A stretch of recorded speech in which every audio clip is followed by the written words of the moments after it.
Irmãos, vamos nos voltar para a palavra de Deus. Abra comigo sua Bíblia no livro de Atos dos Apóstolos, capítulo 2.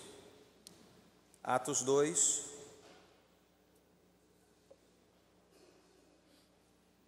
Nós vamos ler a partir do verso 22 até o verso 36, apenas esta porção. Atos 2, 22 a 36.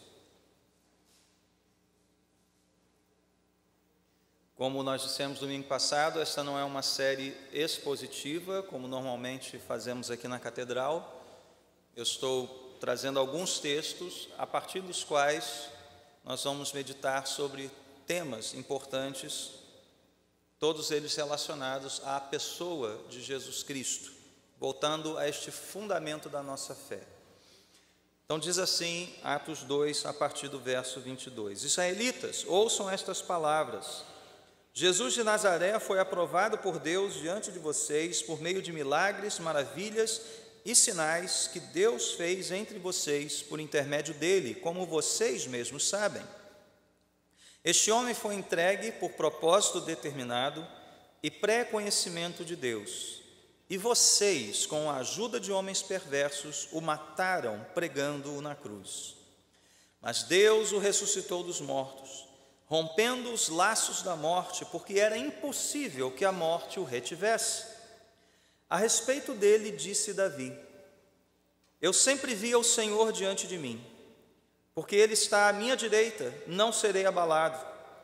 Por isso meu coração está alegre, a minha língua exulta, o meu corpo também repousará em esperança, porque tu não me abandonarás no sepulcro, nem permitirás que o teu santo sofra decomposição.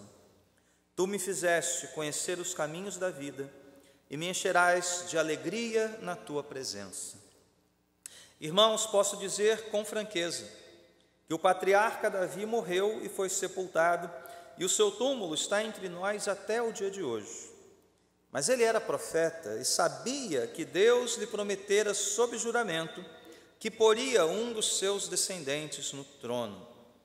Prevendo isso, falou da ressurreição de Cristo, que não foi abandonado no sepulcro e cujo corpo não sofreu decomposição. Deus ressuscitou este Jesus, e todos nós somos testemunhas desse fato.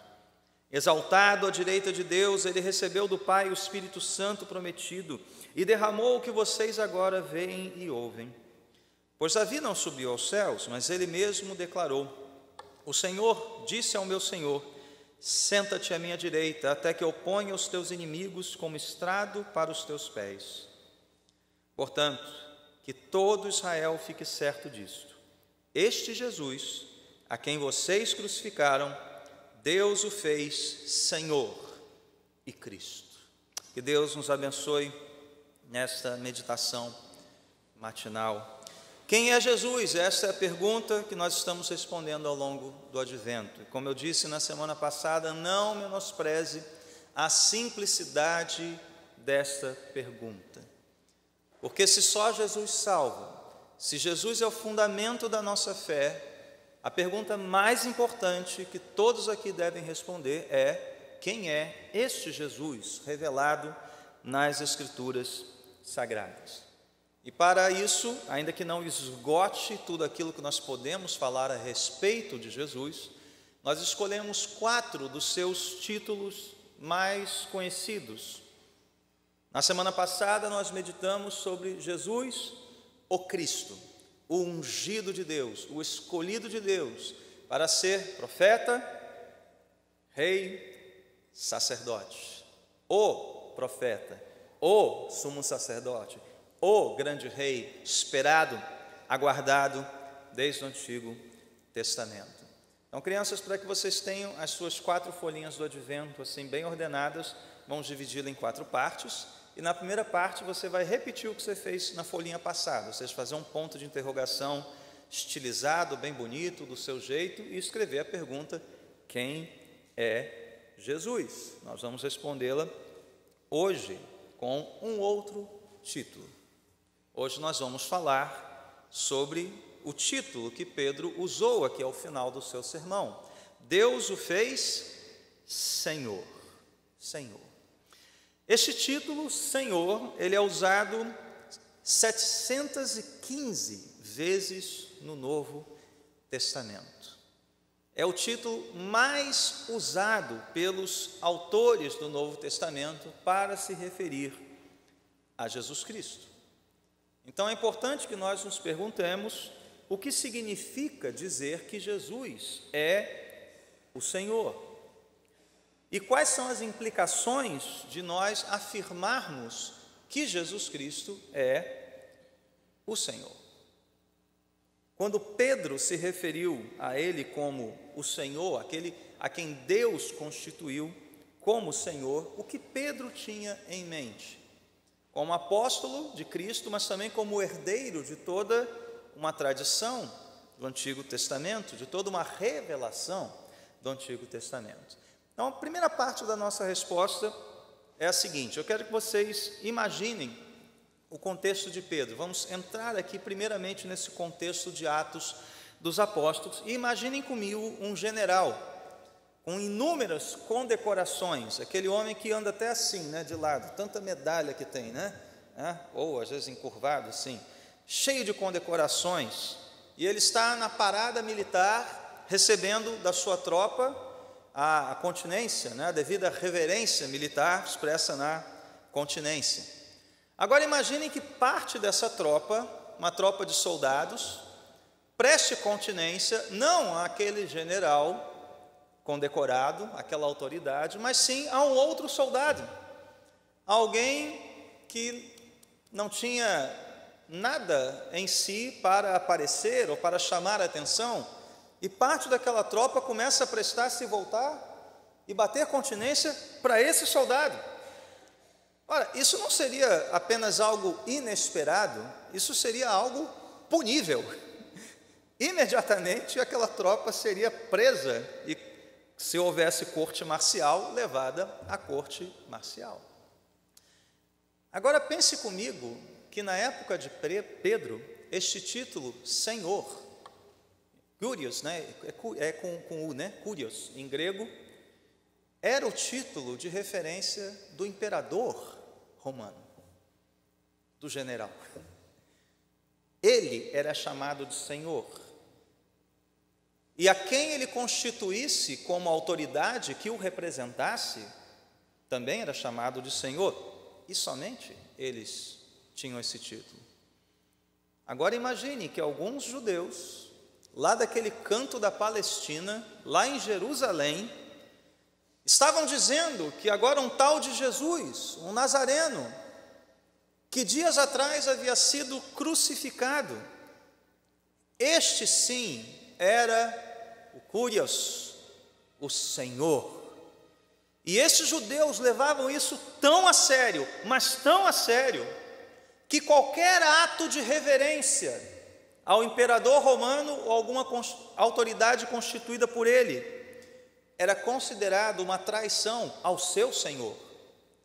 Imagina que isso era inegociável a tal ponto que esses judeus, agora cristãos, eles poderiam ser condenados à corte marcial, à morte, por prestarem continência, reverência e culto, não ao imperador, não a qualquer outro, mas sim a este Jesus, um carpinteiro de Nazaré, um homem simples, um homem em quem não havia beleza nem formosura.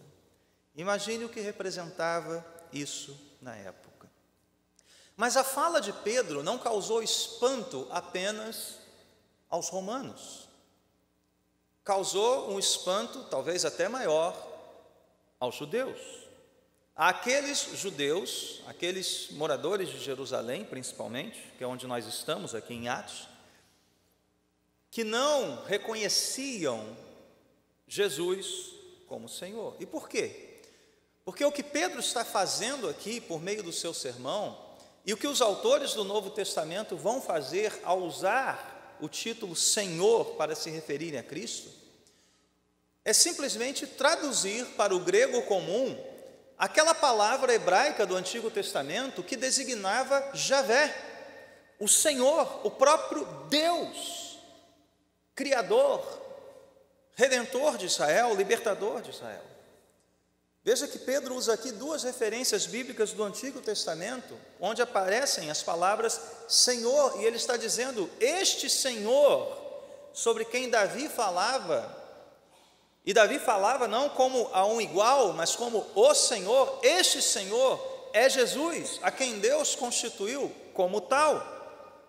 Jesus é o Senhor, o Kyrios, que é a mesma palavra que os antigos do Antigo Testamento usavam para se referir ao próprio Deus. Imagine o escândalo, imagine as acusações de blasfêmia.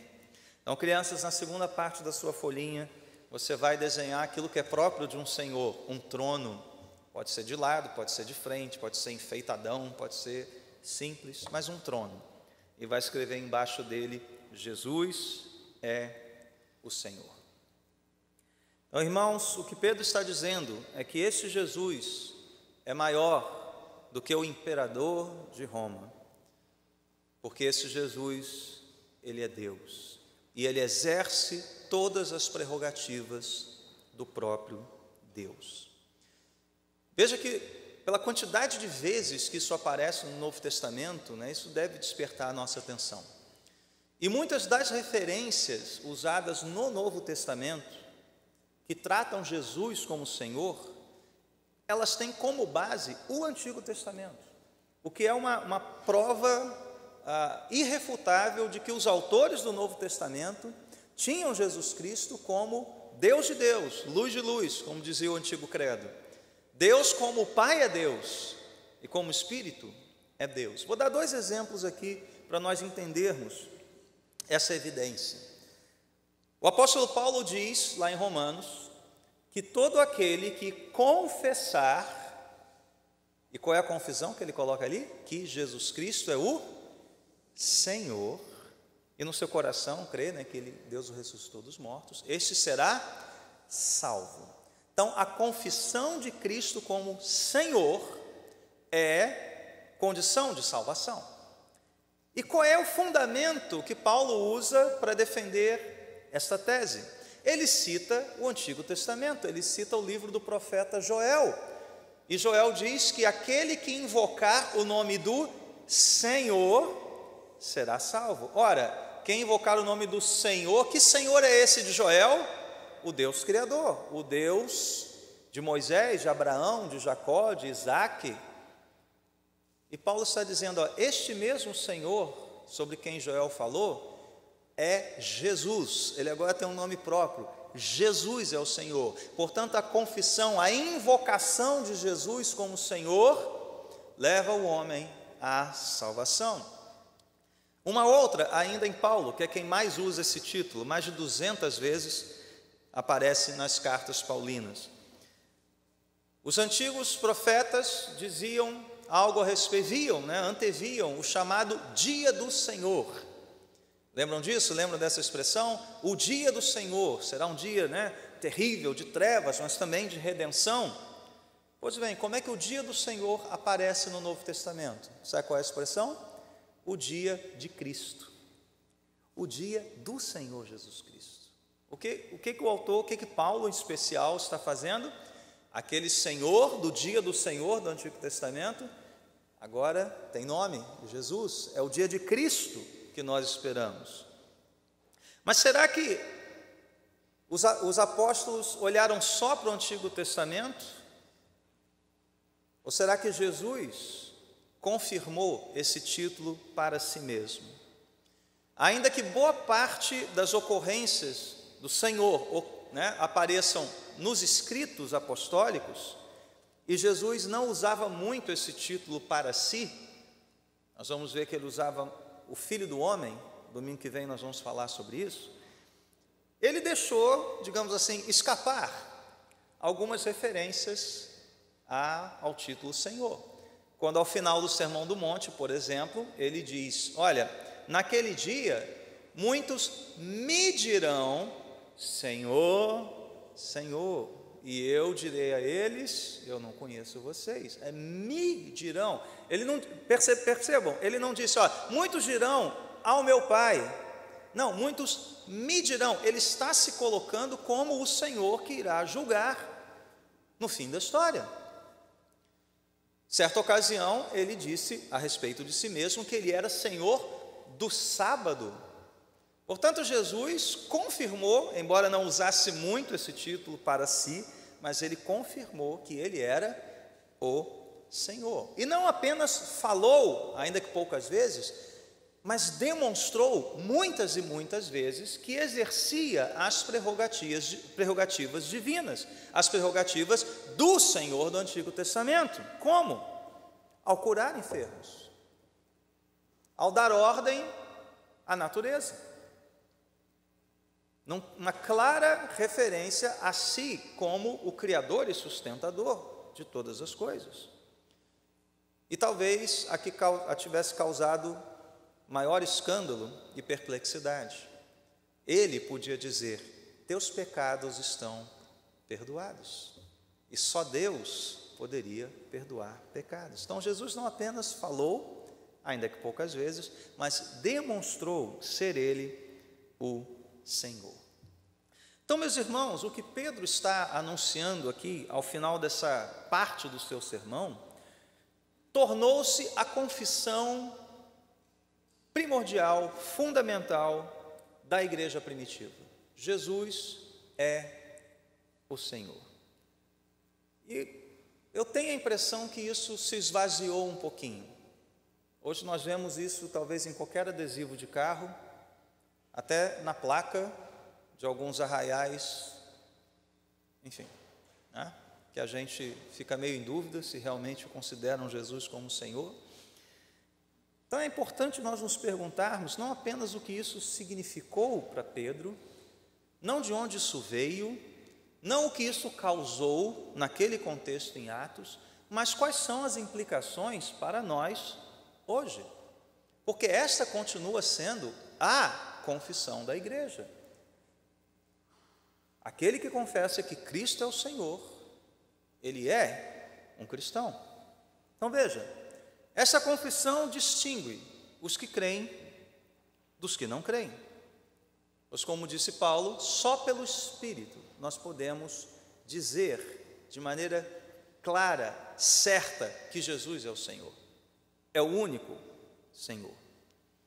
Mas veja, essa confissão lá em Atos representava um rompimento radical com aquilo que nós conhecíamos como o judaísmo, pois conferia a Jesus um lugar de honra, de primazia, que só Deus, o Deus do Antigo Testamento, tinha. Essa confissão representou para eles, e eu vou explicar como representa para nós, um rompimento com a estrutura política do Império Romano, porque o cristão só devia sua plena obediência e lealdade a um único Senhor, e o nome dele é Jesus. Não Domiciano, não Nero, não Tibério ou qualquer outro que se colocasse como Senhor do mundo. E essa confissão teve implicações na época sobre o modo de pensar e de viver dos primeiros cristãos, rompendo com toda a cultura grega que existia na época. Ou seja, romperam com a estrutura religiosa judaica, romperam com a estrutura política romana, romperam com a estrutura cultural grega. Em resumo, Jesus é o Senhor desagrada a todo mundo. Afirmar que Jesus é o Senhor é algo que desagradou tudo no mundo antigo. Tudo, absolutamente tudo. E é o que vai acontecer hoje também. É o que acontece hoje também. Isso não muda, não mudou. Ao afirmarmos que Jesus é o Senhor, nós estamos rompendo radicalmente com outras expressões de fé, nós estamos rompendo radicalmente com um modo de pensar, com uma espécie de senso comum do mundo caído e pecador, e nós estamos rompendo com todas as estruturas de poder deste mundo que se levantam como senhores sobre nossas vidas. Há um rompimento radical nesse sentido. Porém, não devemos pensar, isso é um erro que às vezes a igreja comete, que esse rompimento significa que Jesus é Senhor só da igreja, que agora estamos enclausurados aqui dentro, numa redoma, protegidos, então, vamos nos afastar de tudo e de todos que não se submetem a Jesus como Senhor. Não devemos pensar que isso representa um afastamento radical das coisas desse mundo, porque afinal de contas amanhã você vai ir para o seu trabalho, não é verdade? Você vai fazer compras no mercado, você vai interagir com o mundo ao seu redor. Nós não vamos criar aqui uma comunidade alternativa a plantar e colher com casinhas de cercas brancas e coisas, esperando Jesus voltar, e não vamos falar mais com ninguém, não vamos mais votar, não vamos mais servir as Forças Armadas, não vamos mais participar da vida pública, porque rompemos radicalmente com o mundo. Não, dizer que Jesus é o Senhor não é isso, não significa isso. Para mim, eu creio que para a boa teologia da reforma, isso significa exatamente o contrário. O fato de afirmarmos que Jesus é o Senhor, significa que Ele é o centro de todas essas coisas. E embora todas essas coisas estejam caídas, todas elas serão redimidas pelo Senhor. A família, as artes, a política, os negócios, tudo que você imaginar. O mundo da ciência, das ciências naturais, das ciências humanas, tudo isso está debaixo do senhorio de Jesus Cristo. Ele é o centro disso, Ele é o redentor dessa cultura, Ele é o soberano sobre os reis da terra. Este mundo não pertence a Satanás, meus irmãos. Deus é o soberano sobre esse mundo. É Jesus quem tem as rédeas deste mundo, pois é Ele quem dá a palavra final sobre este mundo. Então, se Jesus é o Senhor, nós não devemos nos isolar do mundo, mas isso deve ser um incentivo para nós irmos ao mundo. E primeiramente anunciarmos que existe um Senhor e levarmos conosco tudo aquilo que significa o senhorio de Cristo, para sermos agentes reformadores deste mundo caído. Então, criança, agora preste atenção, você vai ter um trabalhinho aí de imaginação. Você vai escrever na sua terceira partezinha aí, Jesus, em letras maiores um pouco, talvez em letras de forma, e ao redor do nome de Jesus, você vai escrever menorzinho, todas essas coisas que você lembrar que estão diante de você. Por exemplo, educação, ciências, artes, família, economia, todas essas áreas, que os adultos conversam bastante, no almoço ou durante o intervalo aqui da igreja, você às vezes não conhece muito bem, mas isso tudo em volta de Jesus, quer dizer que Ele é Senhor de todas essas coisas, e cristãos entendem que Cristo um dia redimirá todas essas coisas, e nós como cristãos devemos levar um modo de pensar e agir genuinamente centrado no senhorio de Cristo para todos esses lugares, para todas essas áreas de atuação. Então veja, os autores do Novo Testamento entenderam isso.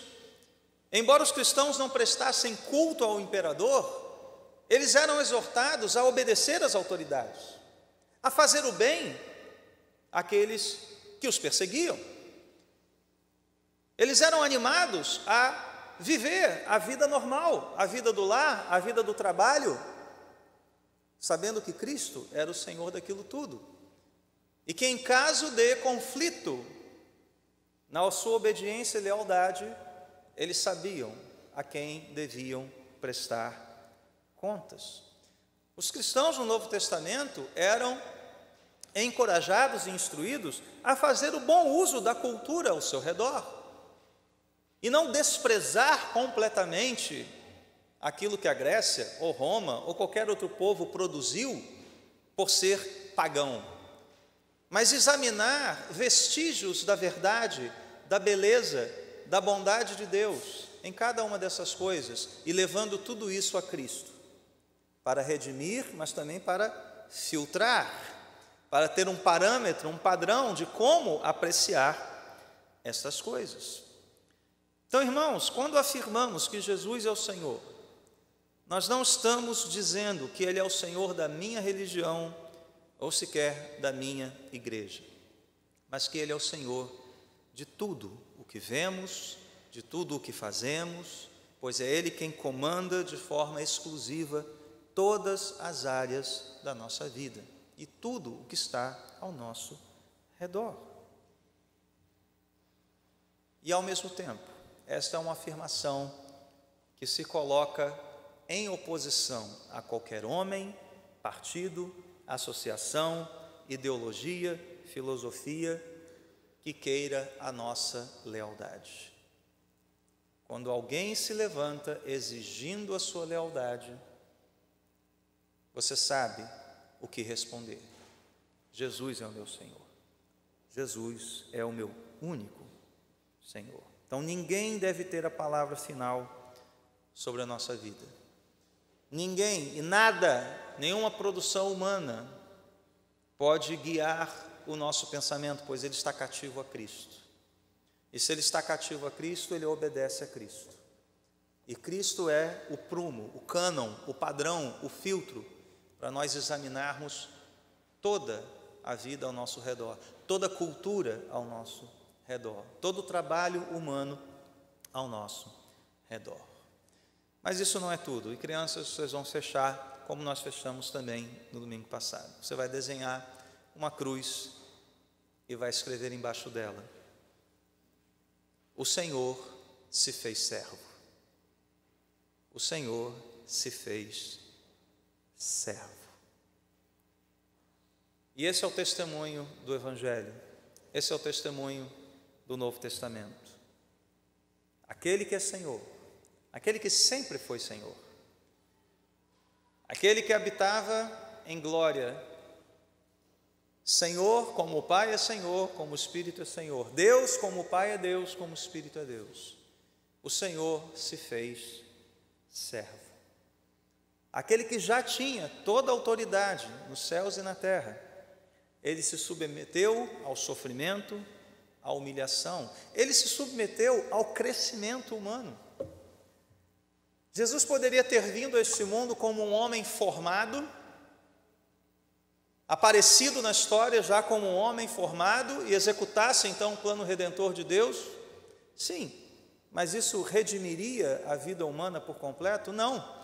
Jesus teve que passar pela infância, pela primeira infância, pela segunda infância, pela adolescência, até chegar à idade adulta, a fim de redimir toda a história humana, a fim de nos redimir por completo, a fim de experimentar na sua condição de servo humilhado o que é ser uma criança e depender dos seios de Maria, do colo de Maria, a crescer como criança e experimentar as dores do crescimento, experimentar a obediência à sua mãe e ao seu pai,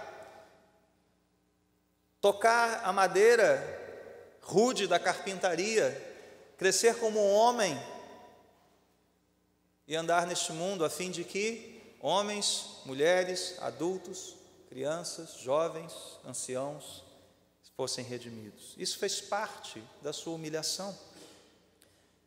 Mas principalmente, este servo foi conduzido pelo Pai até a cruz. E o que ele foi fazer na cruz? Ele foi redimir aqueles que se julgavam senhores de si mesmos. Ele veio nos comprar.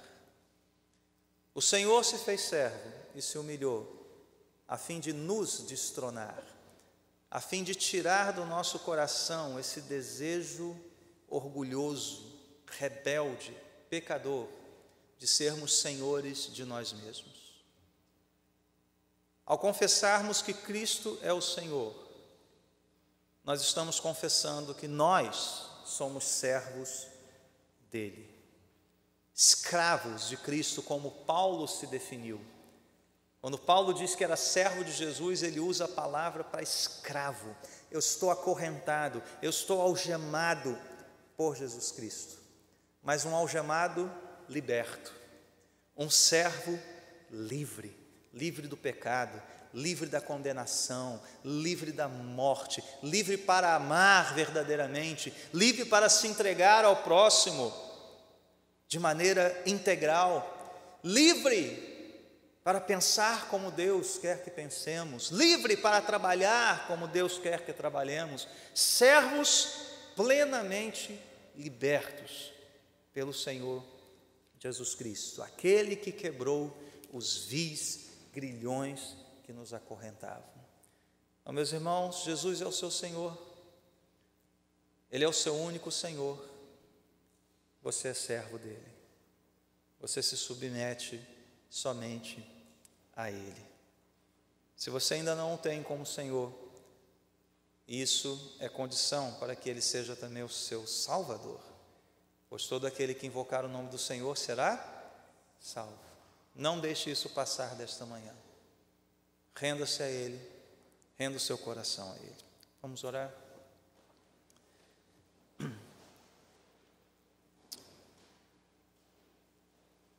Nosso Deus, que essas palavras, ainda tão pobres e insuficientes, sejam guardadas em nosso coração, para que nos voltemos dia após dia para a Tua palavra, palavra que afirma que só existe um único Senhor, e o nome dele é Jesus. Pelo poder da Tua palavra, nós tenhamos capacitação do alto para seguirmos somente a Cristo, para rompermos, ó Deus, com tudo aquilo que se levanta contra Jesus Cristo, mas que isto nos encoraje a ir a este mundo perdido e proclamar que Jesus Cristo é o Senhor, e a vivermos no trabalho, na família, nos estudos, o pleno senhorio de Cristo sobre nossas vidas. Perdoa-nos se não temos feito isso, ó Deus. Perdoa-nos, Senhor, se temos mantido esta confissão apenas nos lábios, mas não crido de todo o coração e não refletido nela com todo o nosso ser. Perdoa-nos, ó Deus, por tratar essa frase, esta afirmação apenas como um adesivo num carro ou algo estampado numa camiseta. Perdoa-nos por não nos submetermos por completo àquilo que afirmamos. Mas vem, Senhor, nos dirigir para uma vida rendida a Ti e ao Teu senhorio em cada área de nossa vida.